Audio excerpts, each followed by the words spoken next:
Alright, welcome back to the channel, and welcome already, after only one episode, to CZCW's Hardcore Halloween.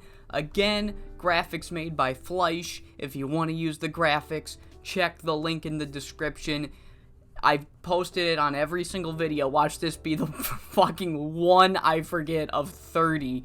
But yes, it is Hardcore Halloween 2022. Our third to last pay-per-view of the year. We just did the first ever Atlantis Calling, and now we are doing Hardcore Halloween. My Chicago accent really came out on that H. But yes, tonight we have a fun card. Let me run it down real quick for those of you that need a refresher, because with my new, limited schedule, I'll say, I'm a lot more busier now with a job and training. Coastal Zone's probably only going to come out once a week now, and so if you need a refresher, here we go. Kicking off the show, we have Fox Mask Jr., Fox Mask number 2, Waylon Walls, and Air Attack Weasel in a triple threat match for the Extreme Championship. This was, of course, another instance of the Inside Man double booking a number one contenders match so that Air Attack Weasel can have an easier match. He wanted Fox Mask 2 in the match. Sean McFly had Waylon Walls win his match. There was not enough time to settle the difference again, so Waylon Walls and Fox Mask are both getting the match, so it's essentially going to be a handicap match here for Waylon.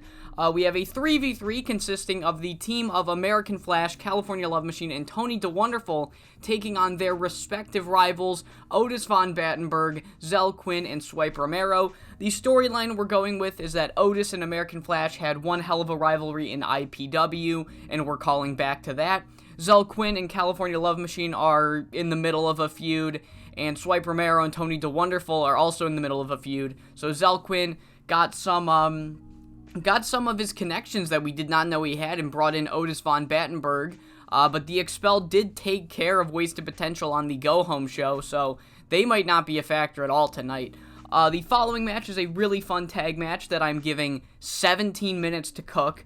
El Jaguar and Luis Montero Jr. will be taking on the California Dreams. Both of these teams were so close to winning the number one contenders match, and it was stolen by them at the very end of the match by Heartbroken and Air Raid Siren, so they are going to be duking it out for supremacy here. Lenny Brown, after debuting and swerving Hugh Day-Ask in his debut and turning on him, he is going to have his first singles match in Coastal Zone as they go one-on-one in tonight's match in a complete, probably terrible match, because apparently Coastal Zone fans cannot handle tables matches.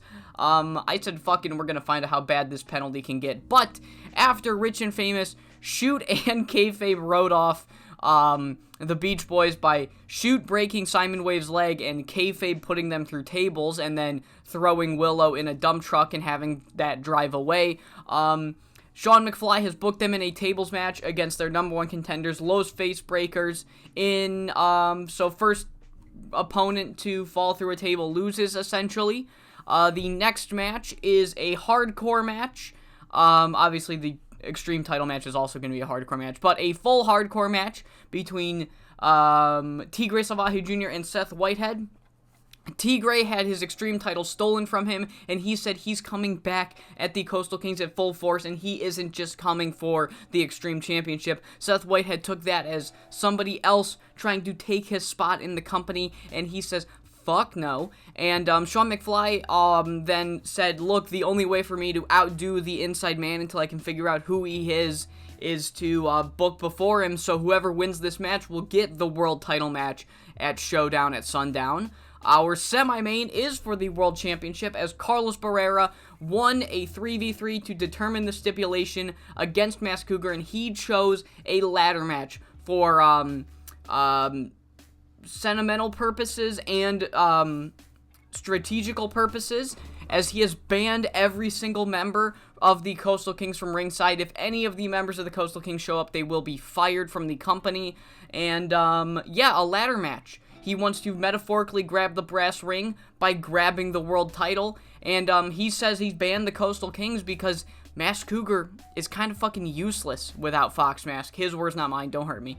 And our main event rematch for the Confederation of the Territories World Heavyweight Championship. Frankie Perez has a chance to get his title back against Frankie Boy Fernandez in another hardcore match. The Coastal Kings' original plan was like, look, it's a hardcore match. Sean McFly can't throw out the match, can't cause a DQ. And Sean McFly then responds by saying, you're right, I can't. However, I got it COTT board approved that if anybody in Coastal Zone or out of Coastal Zone shows up, if they are from Coastal Zone, they will be fired and then arrested. And then if they're not in Coastal Zone, they will just be arrested. So, the threatening of detaining is in the main event of tonight's Hardcore Halloween. Can't get much more hardcore than incarceration, now can it? But yeah, let's actually just get right into the show. We kick off with Frankie Boy cutting a promo to hype everybody up, and he's holding the COTT title, and he says that this championship is the last thing the Coastal Kings haven't stolen from this company and this wrestling industry as a whole, and they'll have to kill him if they want to take it. Just strong words like, I'm not backing down, pretty much.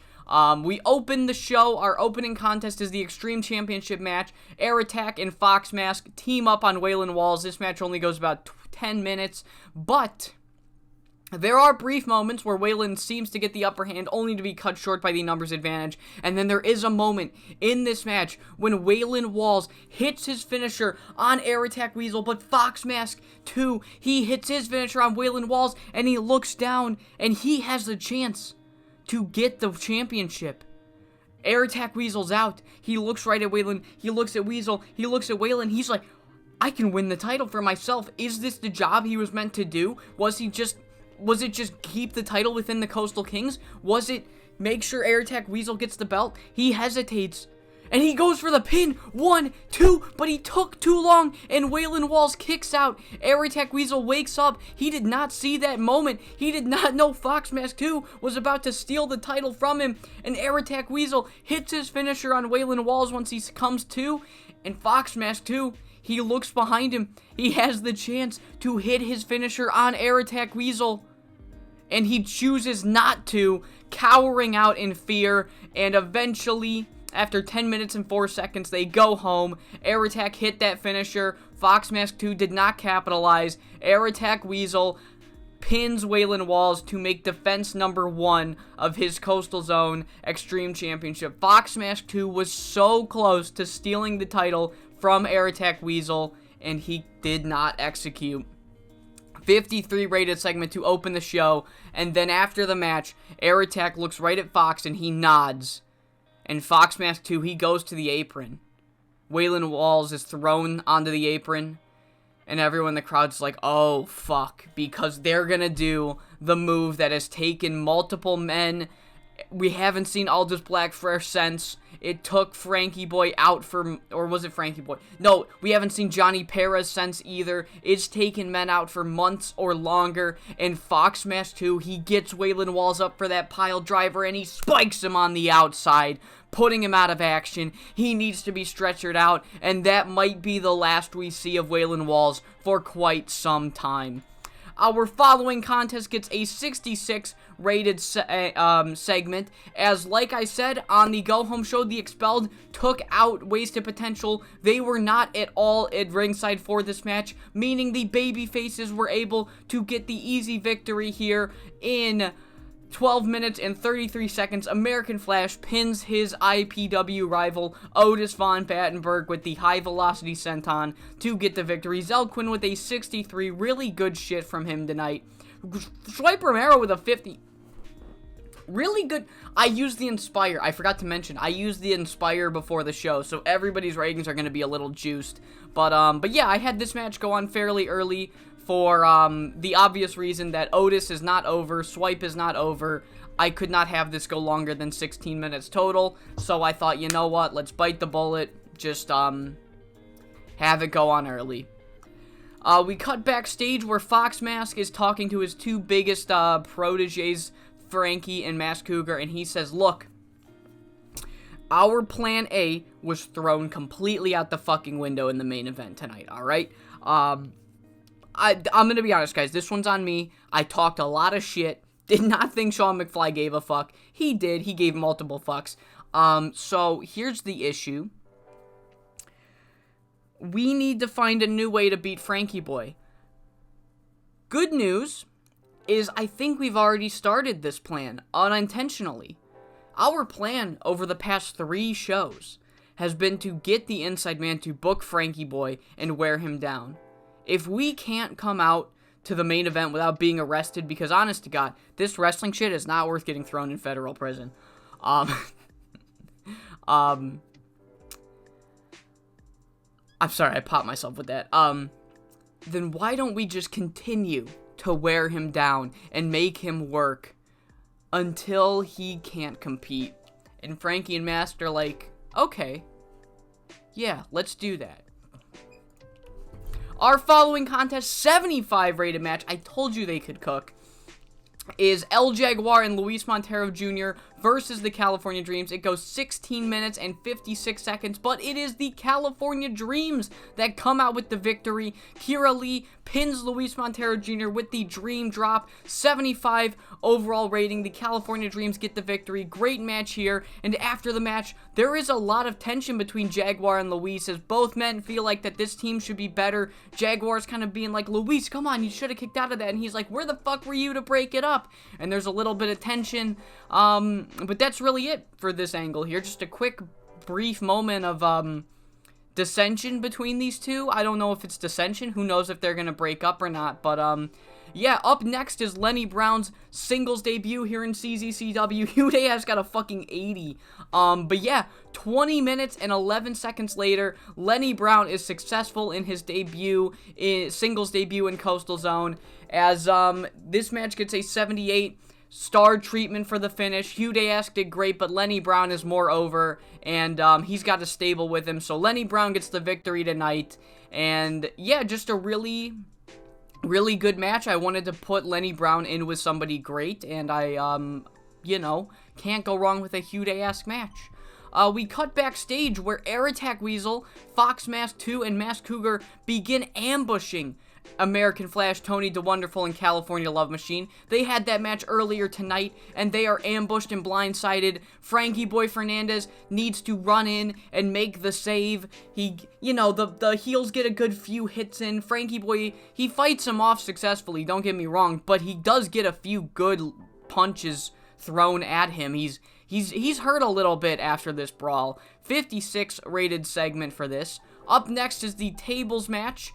It goes 14 minutes. Who knows how good it does, but, the story of the match is that anytime a air raid siren is about to be put through a table, Heartbreaker fucking rises up from the ashes and breaks up the move. If, like, they're going for a power bomb through the table, he pushes the table away, or he breaks up the move. They just can't seem to get Heartbroken, out of the way. So eventually, Rich and Famous try to handcuff him to the rope, and what does he do? He snaps the rope right off to break it up, and eventually, Heartbreaker and Air Raid Siren, they're both on the top ropes, trying to do, like, some double team move, but Jackpot Jordan spikes up, he pushes the rope in, Heartbreaker crotches himself, Air Raid Siren loses her balance, Jake Idol jumps up top, pushes her right off the top rope, through a table on the outside, and Rich and Famous are able to retain their titles by the skin of their teeth,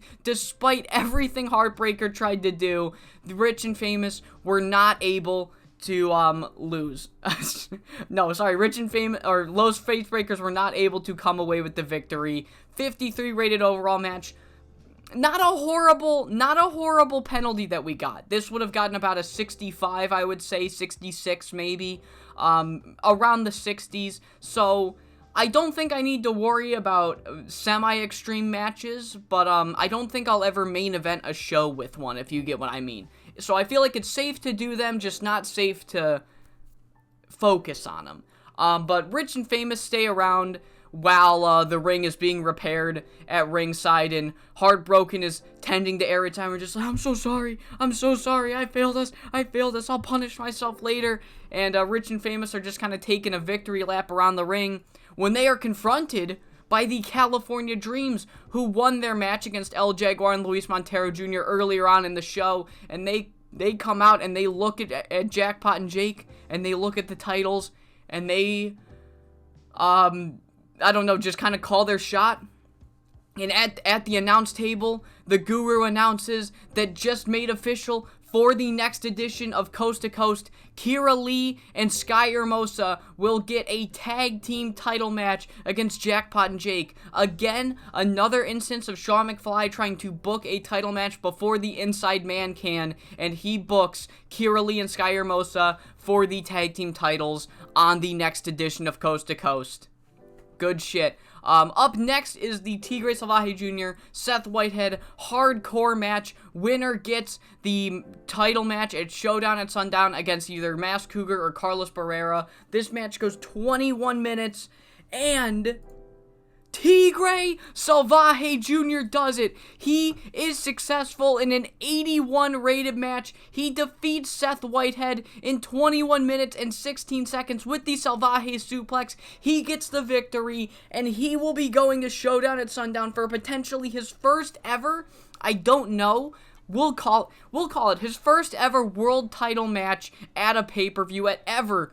Tigre Salvaje Jr. is going to be main eventing Showdown at Sundown. Maybe not main eventing, who knows, because the world title's not main eventing tonight. I don't remember what I have booked for that card, but main event or not, he's getting a world championship match. Will it be his previous rivals, Masked Cougar, or will it be his previous rivals, Carlos Barrera, at the pay-per-view? We cut backstage where Frankie Boy Fernandez and the Expelled, California Love Machine, American Flash, and Tony DeWonderful did leave the arena. They can't get involved in the main event, and they see no reason to get involved in the ladder match, so they have left to tend to the injuries that were suffered during that first beatdown. But then Frankie Boy is jumped by the current tag team champions, and then once again, like, the baby faces are able to win the brawl, but again, Jackpot and Jake got some really good hits in on Frankie Boy, and Frankie Boy is now, like, visibly hurt. He's, like, clutching his abs, he's got a hand, he's rubbing his neck. He is getting visibly hurt going into his main event match against Frankie Perez. Our semi-main, the ladder match between Masked Cougar and Carlos Barrera. It goes about 20 minutes because there's 5 minutes of non-wrestling time. But Carlos and Masked Cougar, they pull out all the stops. We got some spots on the ladders on the outside. Masked Cougar dives off of one from the outside into the ring. But the match comes to a head. Carlos Barrera hits the Curb Your Enthusiasm off, like, the middle point of a ladder onto the floor. It's an STO, so he grabs Masked Cougar, hits him from an elevated Curb Your Enthusiasm, and he crawls his way up, and he starts crawling up the ladder, and Masked Cougar's out cold. He reaches for the title, but then a masked man runs in, and he knocks over the ladder. If this is a member of the Coastal Kings, they're gonna be fired, but it's not, because it is his former tag team partner, Miguel Rivera. Masked Cougar has sneaked out once again with the victory. Carlos Barrera is screwed over by his former tag team partner, Miguel Rivera, who resets up the ladder, wakes up Masked Cougar. Masked Cougar climbs the ladder, unhooks the title, and gets the victory. And Miguel Rivera, we haven't seen him in months. I have intentionally not booked him in months.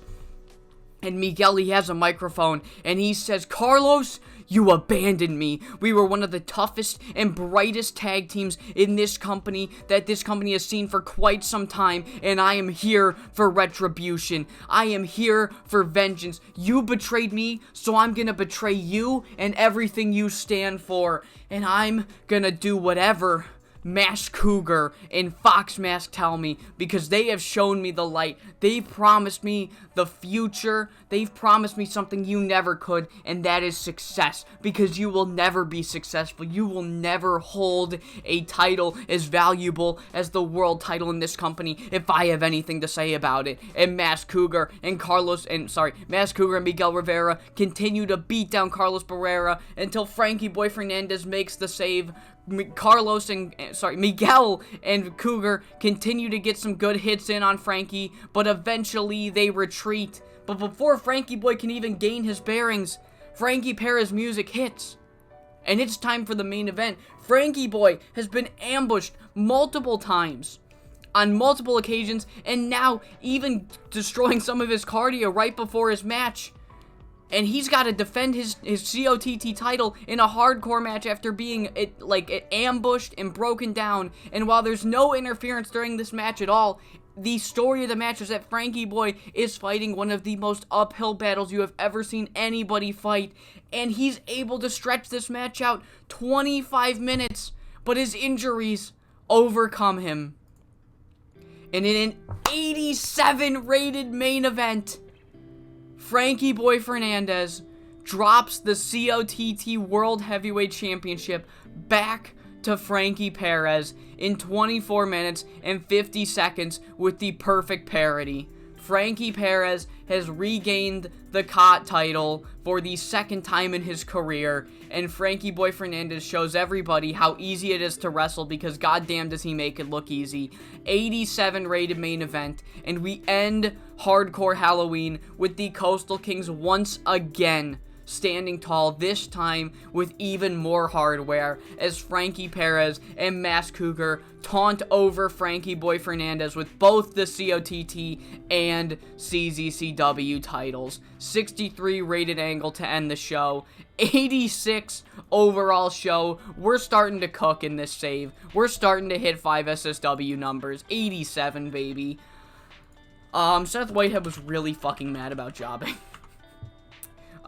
Chet Chavez wasn't on the show. Who else was upset? Atsumori was mad at something. And Frankie Boy, honestly, I don't care that I praise him all the time. Alright, we made $173,000 from Hardcore Halloween. We did not gain another popularity point in the Southwest. That sucks. But yeah, I'm sorry if you're sick of the Coastal Kings storyline, because it's not ending anytime soon, as they have just regained another title. And now, with that victory, with Frankie Perez, with both Masked Cougar and Frankie Perez stealing world titles, that means that every single title regularly seen on Coastal Zone, you know, not other companies' titles, every single title seen on Coastal Zone belongs to a Coastal King. And speaking of the Coastal Kings, let's add Miguel Rivera to the Coastal Kings. Should he be muscle or lackey? I'm feeling muscle. Not every muscle needs to be a fucking big old brute. But yes, the Coastal Kings continue to grow. Miguel Rivera joining the Coastal Kings out of bitter disdain for his former tag team partner, Carlos Barrera. We made $240,000 last month. I ran 2 pay-per-views.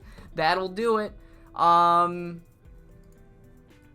yeah, like I said, I hope you all enjoyed. By the way, that final Coast to Coast, I forgot to mention, was on earlier. So, but yeah, I hope you all enjoyed this edition of the Push for Relevancy Coastal Zone Championship Wrestling.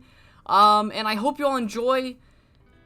I hope you all come back. Sorry, I hope you all come back for episode 31, where we see how will this empire of the Coastal Kings crumble? Will it crumble? What will happen next? How will Frankie Boy and the babyfaces respond to yet another piece of Coastal Zone being taken away from the present and given to the relics of the past? I hope you all enjoyed, and I hope you all come back.